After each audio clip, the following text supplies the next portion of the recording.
Hello everyone, welcome back to your own channel. आज हम करने जा रहे हैं आपकी वर्कशीट नंबर 20 विषय विज्ञान कक्षा 10 हमारी डेट 23 अगस्त के लिए। तो चलिए शुरू करते हैं। आज की वर्कशीट में हम पढ़ेंगे उदासीनीकरण अभिक्रिया के बारे में। देखो, अब तक हमने पढ़ा है कि जो अम्ल का जलीय विलयन होता है उसके अंदर H+ आयन उत्पन्न होते हैं और क्षार के जलीय विलयन में कैसे आयन उत्पन्न होते हैं, OH नेगेटिव, है ना। तो क्या होता है जब हम अम्ल और क्षार के ही आपस में अभिक्रिया करा दें तो क्या होगा। तो इस वर्कशीट में हम अम्ल और क्षार के बीच अभिक्रिया के बारे में ही जानेंगे, ठीक है। तो देखो, जब भी जो अम्ल होता है, एसिड होता है, वो क्षार के साथ, बेस के साथ अभिक्रिया करते हैं तो वे लवण, साल्ट और जल, वाटर बनाते हैं, ठीक है। क्या बोला है मैंने, देखो यहाँ लिखा हुआ है, क्षार जब अम्ल के साथ अभिक्रिया करते हैं तो वो क्या बनाते हैं, लवण और जल बनाते हैं, ठीक है। तो इस अभिक्रिया को हम क्या बोलते हैं, उदासीनीकरण अभिक्रिया कहते हैं। समझ में आ गया उदासीनी अभिक्रिया क्या है, जब हम अम्ल और क्षार को आपस में अभिक्रिया कराते हैं, ठीक है। क्यों बोलते हैं उदासीनी अभिक्रिया, क्योंकि अम्ल और क्षार एक दूसरे को उदासीन करते हैं इसके अंदर, ठीक है। तो सामान्यतः तौर पर जो उदासीनीकरण अभिक्रिया है इसको हम इस प्रकार से लिखते हैं, क्षार प्लस अम्ल क्या बनता है, लवण प्लस जल, ठीक है। तो उदासीन अभिक्रिया का उदाहरण है जैसे हाइड्रोक्लोरिक एसिड और सोडियम हाइड्रोक्साइड की अभिक्रिया से सोडियम क्लोराइड साधारण नमक बनता है ना। किससे, हाइड्रोक्लोरिक एसिड HCl और सोडियम हाइड्रोक्साइड NaOH क्या बनाता है मिलकर, सोडियम क्लोराइड NaCl और जल, वाटर। तो HCl क्या है, अम्ल है, और NaOH क्या है, क्षार है। तो अम्ल और क्षार मिलकर क्या बनाते हैं, लवण बनाते हैं और जल बनाते हैं, ठीक है। बस ये हमें पढ़ना था उदासीनी अभिक्रिया के बारे में। अब हम चलते हैं हमारे क्वेश्चन आंसर्स पे। तो आपको जो पहले 3 क्वेश्चन दिए गए हैं, पहले 3 क्वेश्चन आपके हैं विकल्प वाले, मतलब आपको 4 विकल्प दिए गए हैं जिसके अंदर से एक आपको सही छांटना है।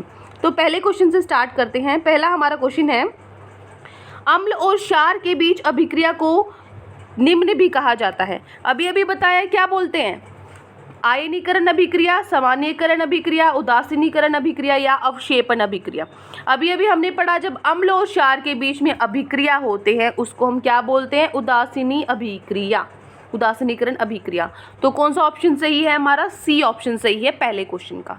क्लियर, चलिए आगे है दूसरा क्वेश्चन। जब एक अम्ल और एक क्षार अभिक्रिया करते हैं तो वे उत्पन्न करते हैं, बताइए क्या उत्पन्न करते हैं।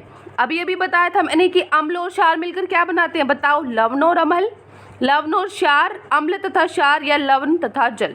अभी हमने पढ़ा था ना कि जब भी कभी अम्ल और क्षार अभिक्रिया करते हैं तो वो क्या बनाते हैं, लवण बनाते हैं और जल बनाते हैं। मतलब कौन सा ऑप्शन सही है, D ऑप्शन मेरा सही है, ठीक है। पहला क्वेश्चन हो गया आपका, ये है फर्स्ट का और ये है आपका सेकंड का, ठीक है। अब हम चलते हैं हमारे तीसरे प्रश्न पे। तीसरा प्रश्न क्या दिया गया है कि साधारण नमक तब प्राप्त होता है जब, कब प्राप्त होता है साधारण नमक, बताओ, लवण तथा अम्ल अभिक्रिया करते हैं तब होता है, लवण तथा अम्ल बोला है। उसके बाद बाकी ऑप्शन दिए इसने, लवण तथा क्षार अभिक्रिया करते हैं या अम्ल तथा क्षार अभिक्रिया करते हैं या लवण तथा जल अभिक्रिया करते हैं। तो कब बनता है नमक, हाँ अभी हमने पढ़ा था साधारण नमक कैसे बनता है, जब अम्ल और क्षार, देखो HCl, जब HCl और NaOH आपस में अभिक्रिया करते हैं तब NaCl बना था ना, नमक बनता है। तो HCl क्या है, अम्ल है, NaOH क्या है, क्षार है। तो जब अम्ल तथा क्षार अभिक्रिया करते हैं तब आपका नमक बनता है, ठीक है। ये हो जाता है हमारे तीसरे प्रश्न का C। क्लियर है, चलिए आगे चलते हैं। अब आता है हमारा चौथा प्रश्न।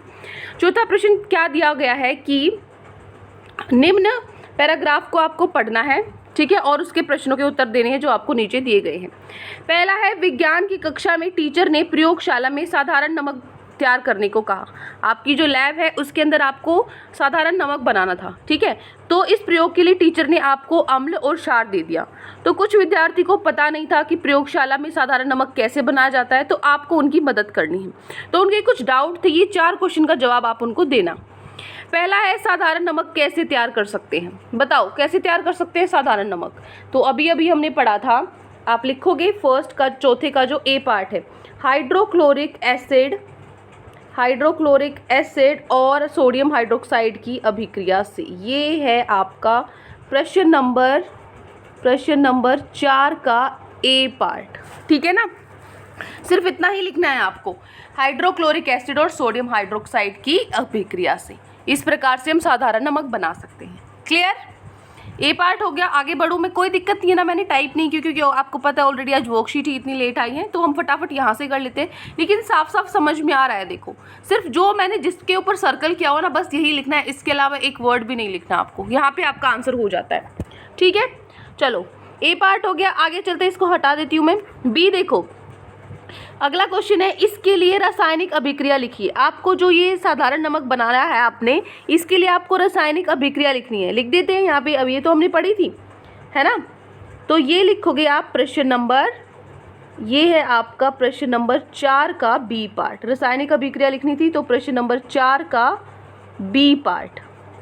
कोई डाउट यहाँ तक? कोई दिक्कत नहीं है। सिर्फ जो बॉक्स के अंदर लिखा है एज इट इज बिल्कुल आपको प्रश्न 2 के अंदर लिख देना है उत्तर में, बी पार्ट में, मतलब प्रश्न नंबर 4 के बी पार्ट में लिख देना है। कोई डाउट? ठीक है, चलिए आगे चलते हैं सी पार्ट में।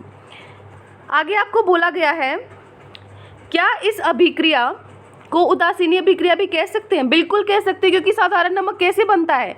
अम्ल और क्षार से अभिक्रिया करके, और अम्ल और क्षार जब अभिक्रिया करते हैं उसी को तो उदासीनी अभिक्रिया कहते हैं। तो सिर्फ इसने ये नहीं पूछा कि कैसे, सिर्फ आपको हाँ लिखना है। इसने बोला है क्या इस अभिक्रिया को उदासीनी अभिक्रिया भी कह सकते हैं? आप लिखोगे हाँ। ये नहीं पूछा ना इसने क्यों कह सकते हैं, तो सिर्फ आप कुछ नहीं लिखना, आपको बस ये लिखना है हाँ कह सकते हैं। लेकिन हमें कारण भी पता है क्यों कहते हैं, क्योंकि अम्ल और क्षार अभिक्रिया करते हैं, आपस में एक दूसरे को क्या हो जाते हैं, उदासीन करते हैं। ठीक है, लेकिन पूछा ही नहीं हम क्यों लिखें।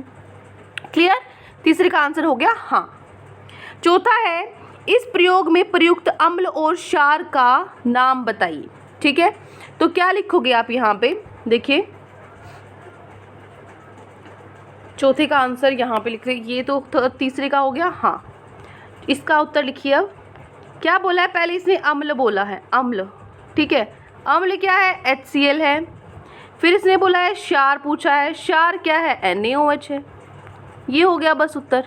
इसको पूरा आप लिख सकते हो, यहाँ पे लिख लो हाइड्रोक्लोरिक एसिड। ठीक है ना, हाइड्रोक्लोरिक अम्ल लिख लोगे ना इसको स्पेलिंग तो आप। ठीक है, ये मैं अभी नहीं लिख रही हूँ, नीचे लिख देती हूँ। चलो यहाँ लिख देती हूँ हाइड्रो, अगर आपको लिखना है तो क्लोरिक अम्ल। ठीक है, हाइड्रोक्लोरिक अम्ल यहाँ ब्रैकेट में लिख लेना, हाइड्रोक्लोरिक अम्ल, मर्जी HCl तो लिखा हुआ है। उसके बाद क्षार है NaOH, यहाँ ब्रैकेट में क्या लिखोगे, सोडियम हाइड्रोक्साइड। ठीक है ना, हाइड्रोक्साइड जगह नहीं है यहाँ पर, ऊपर बता देती हूँ मैं। चलो ये लिखना है आपको, हाइड्रोक्लोरिक एसिड और सोडियम हाइड्रोक्साइड। ये क्या है, क्षार है, और ये क्या है, अम्ल है। ठीक है ना, ये लिखना है आपको प्रश्न नंबर 4 के डी पार्ट में। ठीक है ना, ये क्या है, अम्ल है, ये आपका क्षार है। इसके नीचे लिख लेना HCl, और यहाँ पे क्या लिख लेना, ये क्या है, NaOH। ठीक है ना, आ गया समझ? प्रश्न नंबर 4 का डी पार्ट। अगर नहीं, चलो मैं लिख ही देती हूँ। ठीक है, यहाँ लिख देती हूँ साफ साफ, कोई दिक्कत ही नहीं होगी आपको। उत्तर नंबर 4 का डी पार्ट।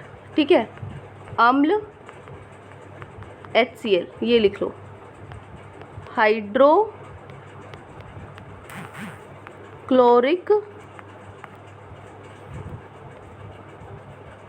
अम्ल। ठीक है, ब्रैकेट में। उसके बाद क्षार के अंदर लिखोगे NaOH। ये अच्छे से चल नहीं रहा है ना, इसलिए थोड़ी सी दिक्कत हो रही है। NaOH क्या लिखोगे, सोडियम हाइड्रोक्साइड।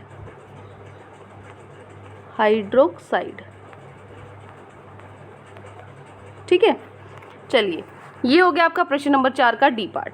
तो यहाँ पे आपकी वर्कशीट खत्म होती है। आई होप आपको अच्छे से समझ में आ गए सारे क्वेश्चंस। कोई भी डाउट है किसी भी क्वेश्चन में तो कमेंट सेक्शन में आप मुझसे पूछ सकते हैं। और अगर आपको लेक्चर अच्छा लगे तो चैनल को सब्सक्राइब कर सकते हैं, वीडियो को लाइक कर सकते हैं। आज के लिए इतना ही, मिलते हैं नेक्स्ट वीडियो में। Till then take care, bye bye.